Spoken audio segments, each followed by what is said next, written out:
The statements and opinions expressed in this episode are those of Dr. Sigman and his guests, and do not necessarily reflect the views of Veradigm. It's time to do healthcare smarter.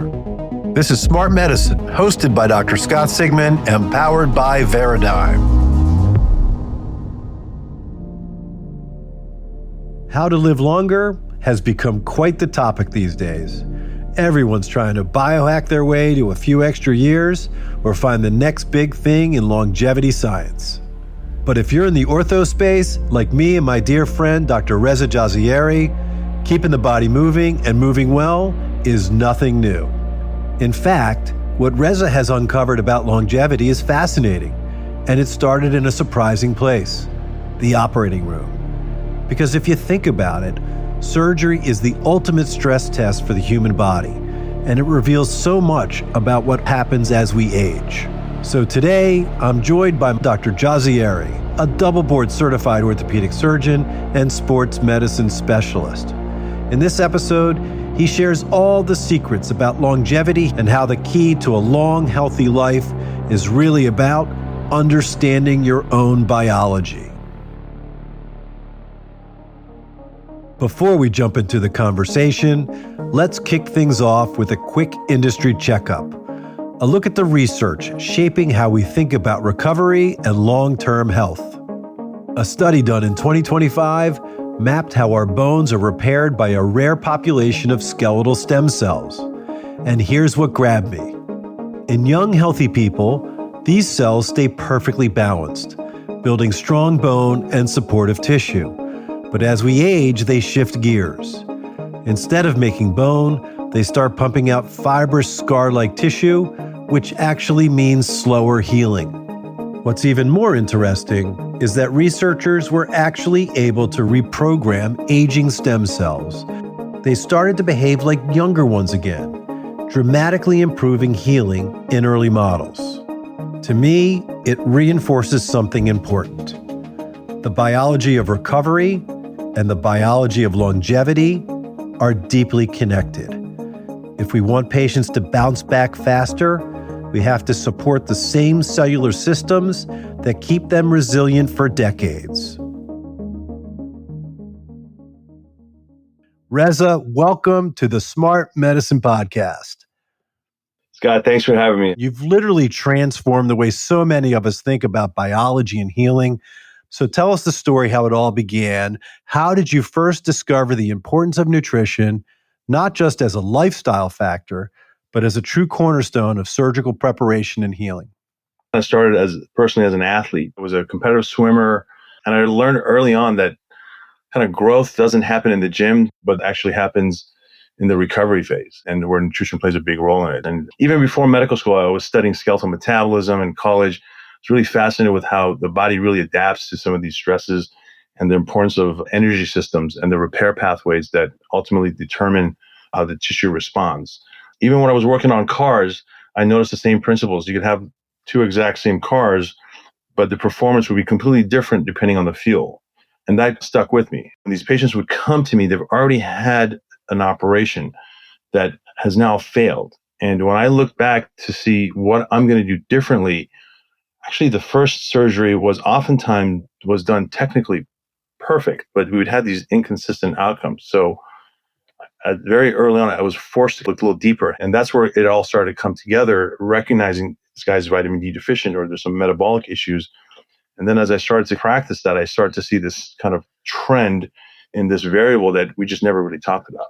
The first 20 years of my clinical practice, I really considered myself to be a mechanic. I was focused on structure, fixation, repairing things. But really in the last 10 years, I've come to see myself much more as a biologist, thinking about cellular health. How does inflammation affect our healing? How about the body's incredible ability to heal itself? So I think we're kindred spirits in this regard. There's no question. So tell our listeners, when was this aha moment for you when you switched out from your workouts and your gym ethic to basically getting to the point where, man, biology and nutrition can have a real impact on surgical outcome for our patients? it was when I noticed that gap when patients were coming in with the same x-rays and MRI, but when I went back and looked, I realized when this variable was missing or not treated, and then when I addressed it, patients started to then heal. And oftentimes I did this almost the same technique, but then because they were metabolically more primed this time, they had better outcomes. And even within my own patients that I started to really lean into this from very early on, I was giving patients supplementation, even before getting to this deep into it, giving them my gym protocol. Cause I'm like, hey, if the guys are coming out of the gym, taking their nutrition and supplements, how is it that our patients are not coming out of the operating room being given the same stuff that helps them heal? I mean, if you think of what a bodybuilder is doing, I mean, this is exactly what we're trying to do for our patients who are having these massive musculoskeletal surgeries. It was just seeing these consistent results and my therapist being like, hey, your guys are doing really good. What are you doing? And I was like, I think this is it. And this is where the trend started to become, the signal started to become more consistent. I mean, this is not stuff that was taught to us in medical school. It's new territory, and really having to sort of spread that gospel early on where most people really weren't listening. What's interesting, so you start from the gym, all right, and then you've worked your way into really emphasizing and then educating us that perioperative nutrition is so important to surgical outcomes. Now it's actually moved on to even like the idea of just living longer, right? So give us some hope here. What have you learned now transitioning from perioperative more to lifestyle, to lifespan and health span, how we can potentially live longer and better lives? If you think about what that surgical event is doing, it's an extremely stressful episode. And in a way, that episode is mimicking accelerated aging. And so the same issues that you see right around surgery, the nutrient deficiencies, the muscle loss, the inflammation, these are all happening in a stage in front of us. It's like a lab, and it's happening really quickly. And so the same variables that we start to think about in how we can get our patients to be healthier and stronger so they can withstand and be more resilient for this operation are actually the same variables that predict your health span and your longevity. So another way to think about it, if you take a patient of yours who has surgery and bounces back pretty quickly, that patient will also have the same resilience to live a stronger, healthier life. And if you follow the same laboratory values that will predict their surgical outcomes, they're oftentimes very similar to the same biometric and the laboratory values that the longevity surgeons or the longevity physicians are looking to address. Let's get into the nuts and bolts of surgical healing, okay? You and I are both huge believers in nutrition at this point. It's such an overlooked variable in surgical outcomes. I like to say now it's probably one of the greatest unmet needs in perioperative care. And I think you would absolutely agree with me. A couple of years ago at the annual hip and knee or ACUS meeting, they looked at all the different variables that affect our outcomes. And generally, economics drive a lot of attention because if you have only a finite amount of finances available for this procedure, if you have a complication, if you have a problem, then you may actually lose money on that episode. And so the next question was, okay, well then what are modifiable risk factors? And so things like maybe smoking history, diabetes, obesity, all these things that we think about. And the number one risk factor that was the strongest predictor of these complications, it was a patient's nutritional status. And now this is why you see the momentum on something that to me is actually intuitive, has now gotten such much attention because now I think we're at risk for increased complications and losing money on our hospital systems if we don't address it.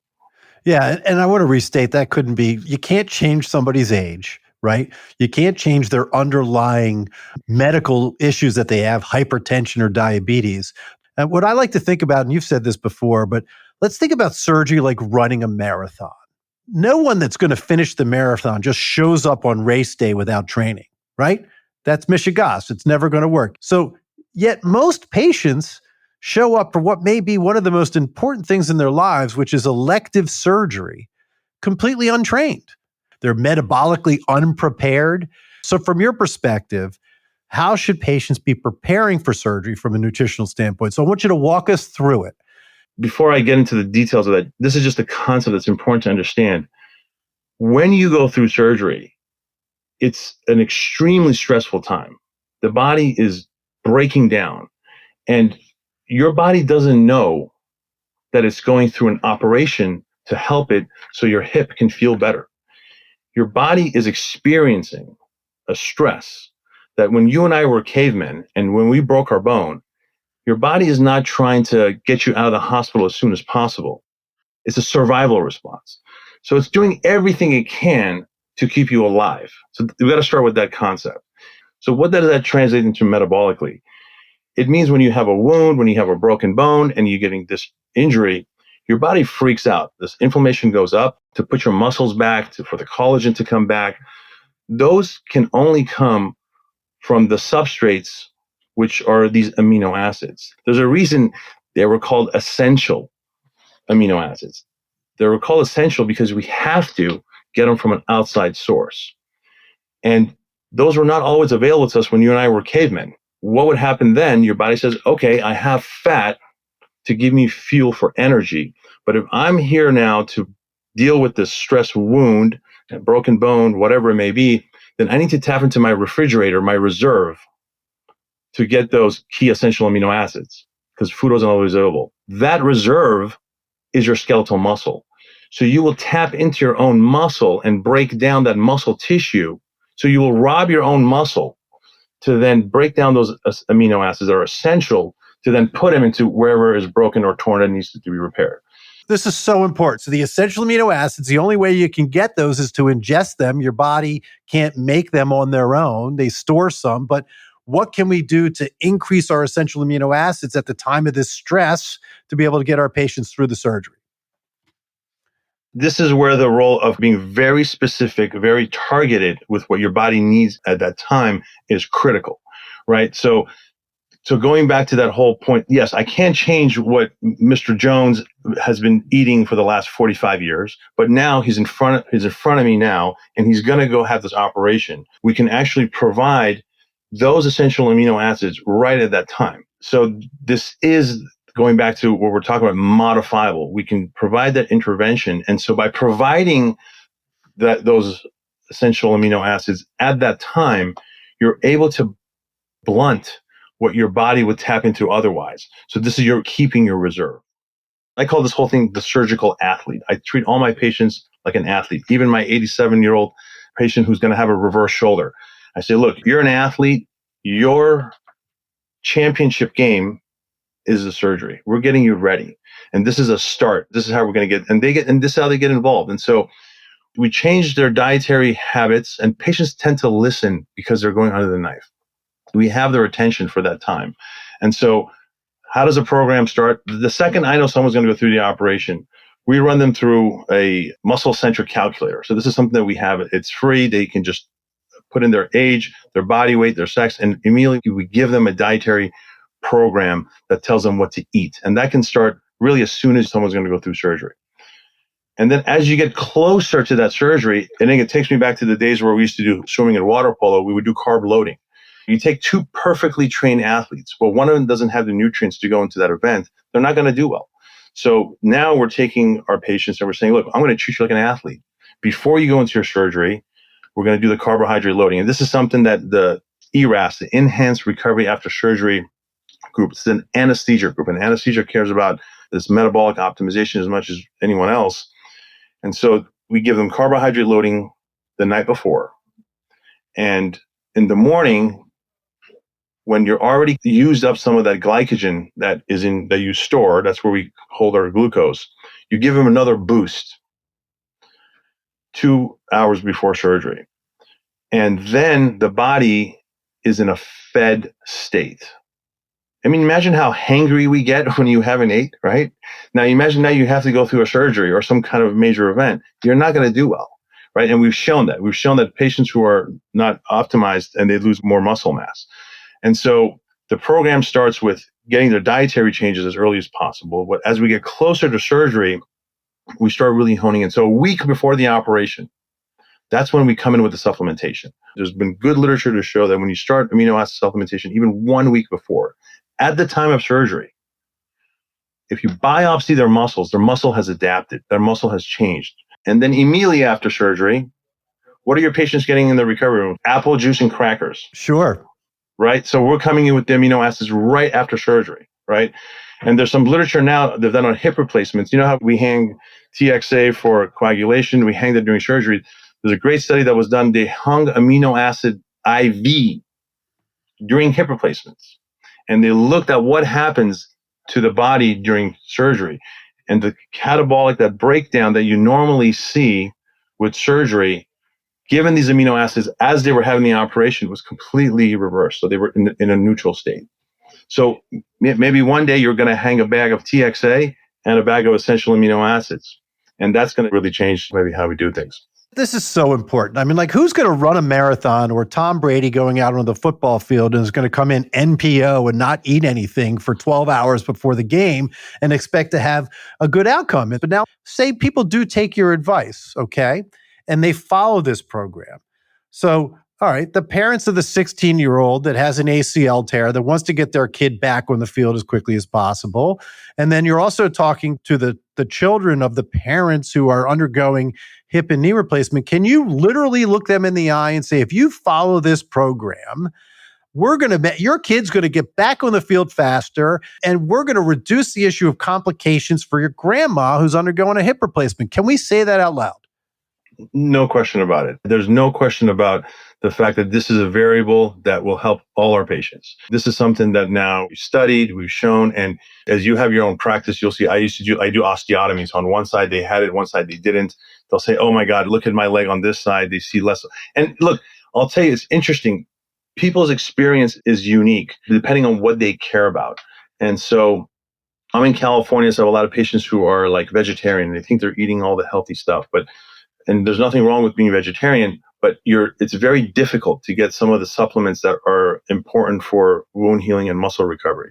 And so creatine and some of these things that just are not in plants, or these essential amino acids that are more in animal products than plant products, it's very difficult for these patients to get. So some of my patients who come back, they'll make comments like, yeah, you did my ACL, but I'm just overall feeling better. My hair is better. And so you get these different patients giving you different experiences, whether it's their muscle, whether it's their wound healing. And I think the literature is out there. I'm going to continue to study it as we get more refined, but absolutely, this is something that will help all our patients having major orthopedic surgery.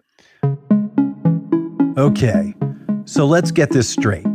In surgery, there's major inflammation, muscle and protein breakdown, and the body's in full survival mode. Your body literally cannibalizes its own muscle to get what it needs. But here's the remarkable part. The body still recovers. Patients heal. And when you understand how they do that, you start to understand the real playbook for living longer. So you're probably asking yourself, hey, Dr. S, what are the actual building blocks of that recovery? How do we go from the body breaking itself down to building it back stronger? That's exactly where we're headed next. This episode of Smart Medicine is brought to you by Veradigm. If you're a provider, payer, or life sciences leader who wants real, actionable data to work smarter, connect with the team at Veradigm. Now look, Reza, you've made an incredibly compelling case now for how nutrition impacts surgical recovery, right? We get that. But now let's sort of connect the dots between perioperative nutrition and the idea of longevity medicine, right? So talk to us about how you really were sort of able to dovetail what you were seeing perioperatively, and then how you help people to start thinking about their lifespan and longevity as well. And I'm going to double click on it, is sarcopenia. And so we all know about osteoporosis, decline in bone loss as we age, okay? And if you look up sarcopenia, so sarcopenia is how much muscle that we initially have, and the graphs look like this: a slow decline. After age about 35, 40, you lose about 8 to 10% every decade. So that's what the graphs look like from far away. But if you look individually at each person, it actually looks like this. Everyone goes up to about 20, 30, and then they have an ankle fracture. boom, they come down. And then they have maybe a hip replacement, boom. And then they have some other musculoskeletal is most of it, boom, they come down. So what that looks like, okay, is a big drop at these episodes where they get hit with this musculoskeletal problem with immobilization and injury. Guess who's there? It's us. And when we just look at that, okay, I'm going to fix your collarbone or whatever bone and go away, we've totally ignored the impact that we have on that episode. And how those patients get prepared for surgery can be an opportunity to change that graph. And so that sarcopenia graph, it's not so much as we used to think age-related muscle loss. It's lifestyle-related muscle loss. So you can have an 80-year-old who are just as lively and active as someone in their 50s, maybe even better. Why? It's because of the life choices and the decisions that they've had throughout this whole time. So this is really our opportunity and maybe our obligation as orthopedic surgeons to say, hey, look, let's not just fix the bone or replace the hip. We come in at a very important time because unless we tell them to move, get out of bed, take your nutrients, and motivate them, they're going to go down. And then we hit this point where there's a disability threshold, where as that muscle keeps dropping, patients don't recover. And you and I both know how hard it is to keep putting on muscle as we age. This is called anabolic resistance. Anabolic resistance is something that happens as we age. That means for the same amount of exercise that I do today versus what I did when I was 20, I'm going to have slightly lower response. But specifically, what you eat, the same 20 grams of protein that would spike what we call muscle protein synthesis is now blunted. I need to get more. And so this is where this anabolic resistance, and by the way, under the stress of surgery itself creates anabolic resistance. I love it. That's fantastic. And I love the double click. And let's do that right now. Let's break it down and keep it simple. And I want you to give me 4 supplements that people can take now, tomorrow, to improve their chances of living longer, staying stronger, and feeling better. Okay. I'll give you the 4, and I'll tell you one more variable that's important in putting all this together. Okay. So I think when we're dealing with aging, one of the biggest deficiencies that I see is vitamin D. So I think vitamin D is something that is also overlooked, and we don't address it. And I can tell you in my own practice, 60% of my patients, that includes some of the young athletes, are deficient. And so all my patients are getting vitamin D supplementation. And again, the numbers of minimum and optimal are 2 different things. And I'll come back to that and why that's so important. So I would say vitamin D is something that all our patients should be taking. I think that's very important. I think fish oil is something that also for cardiovascular health and inflammatory is also important. These are the things I take as well. So I'm not just telling you what you should do. I'm telling you what I also do as well, and my parents. Okay. The other one that a lot of people laugh at, and I would get laughed at for a long time because they thought it was just for like the guys in the gym, is creatine monohydrate. And creatine monohydrate has been one of the most used supplements for muscle performance. And so I think just for the muscle strength and performance issues that we talked about, it's critical.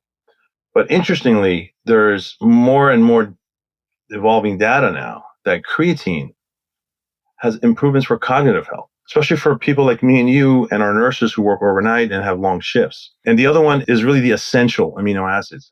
These are things that you just want to cover the gap. And you said something earlier, but I want to remind everyone, it's really basic stuff. Exercise, right? And I want to dive a little bit more into what exercise means, because exercise is very broad. You could just go walk, or it needs to be resistance training. You need to load your muscles. You need to lift some weights, okay? And I'll tell you, and I have this in my office, okay? This is a grip strength, okay? This grip strength, I use for my patients as well. Grip strength is a predictor of mortality, morbidity, cognitive health. And surgery outcomes. So muscle strength is one of the most important variables because it predicts, again, not just and how long we live, but how well we live. So I think that would be number 1 is get out and exercise by lifting some weights. Now you do the work, but then you got to feed the body. And this is where protein comes in. And I think the protein load or the protein demand, this is where we got sidetracked, but I think we also got misrepresented by the RDA. The RDA tells us the recommended daily allowance that we should be eating about 0.8 grams of protein per kilogram. That is the amount of protein that was based on healthy 20-year-olds to consume to avoid being malnourished. That's a very different number that what we actually need to not just survive, but thrive and come out of a surgery. So we almost have to now double that number. Now we're shooting for about 1.6 to 1.8, and around surgical time is around 2. So eat whole healthy foods, exercise, lift some weights, and I think these supplements can fill some of the gaps. All right. We always sort of like to, as we start closing, think about what's going to happen in the future. So where do you see perioperative nutrition, longevity medicine, perhaps in 10 years? How is technology going to be helping to shape that for us and extend perhaps the human lifespan to keep us healthy and moving? When a patient comes in for an orthopedic problem, you have this opportunity to not just optimize them for surgery, but this is where information that we're gathering, this is where I put something together called a metabolic report card. And I think this is the information that we were previously ignoring. We can tap into that will give us some insight into the patient's ability, not just to heal, but their overall longevity. So this metabolic report card, looking at vitamin D, hormones, inflammatory status, that metabolic report card is something now I pull it with all my patients now. Okay, I do the same whole X-ray, MRI, and then I say, okay, by the way, here's your metabolic report card. Look, Ms. Smith, your vitamin D is 12. Okay, your albumin is this, right? And then this now gives me another opportunity to empower my patients. So this is where you were talking about you're no longer just a technician, you're just a biologist. Well, how are you going to be a biologist unless you have information that you can share with your patient? And this is where it does two things. Number one, it gets the patients engaged and they see, oh, okay, this is something that I can do. And two, it actually protects us as surgeons. Because if you do the perfect double row, speed bridge, whatever, you put patch on it, whatever you want to do, and they still fail, and they're like, doc, you messed up. They don't know what we did. They don't know the time we spent with the nuances. But now if we have this metabolic report, we say, look, I did my part, but there's a part here that's our responsibility. And I think it's going to be very important to actually protect us and engage the patient. So I think screening with the right tools will give us more information. And then with these wearables and having AI generated feedback, we can now take these data points and be able to predict how our patients are going to do.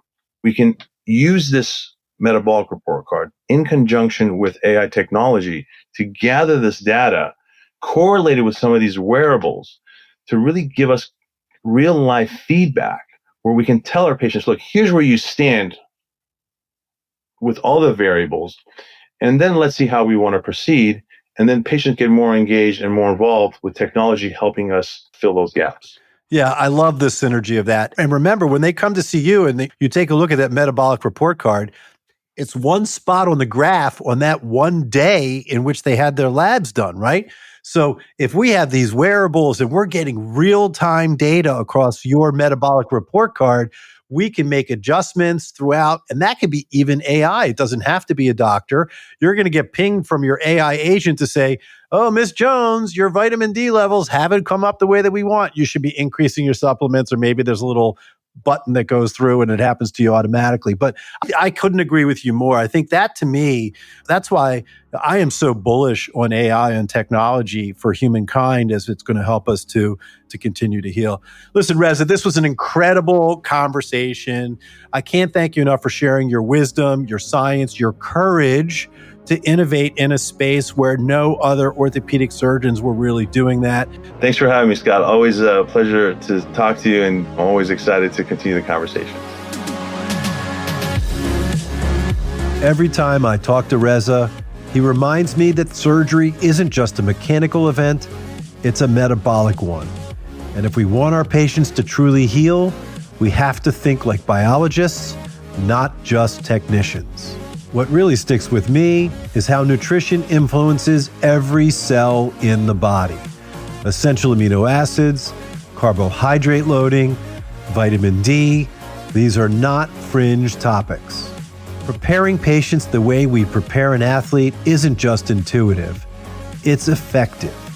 And the connection between surgical resilience and longevity, that's not just powerful. To me, that's smart medicine. Thanks for listening. I'm Dr. Scott Sigman. See you on the next episode.